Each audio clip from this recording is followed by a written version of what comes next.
നമുക്ക് ലഭിക്കുന്ന ഏറ്റവും മെച്ചപ്പെട്ട ചികിത്സ അത് കേരളത്തിലെ എല്ലാ കുടുംബങ്ങൾക്കും കിട്ടണം. അതിന് റൈറ്റ് ടു ഹെൽത്ത്, ഇന്നിപ്പോ റൈറ്റ് ടു എംപ്ലോയ്മെന്റ് ഉണ്ട്, റൈറ്റ് ടു എഡ്യൂക്കേഷൻ ഉണ്ട്, റൈറ്റ് ടു ഫുഡ് വരാൻ പോകുന്നു.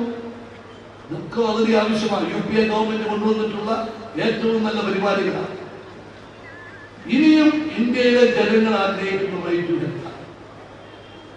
അതിനുവേണ്ടി കേന്ദ്ര ഗവൺമെന്റിൽ ശക്തമായ സംബന്ധം നമ്മൾ ചെലുത്തിക്കൊണ്ടിരിക്കുക. പക്ഷേ കടുത്ത സാമ്പത്തിക ബാധ്യത, ഈ വിദ്യാഭ്യാസ അവകാശവും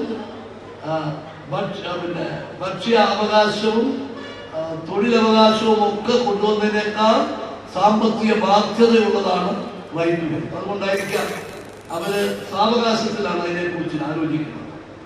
അതുപോലെ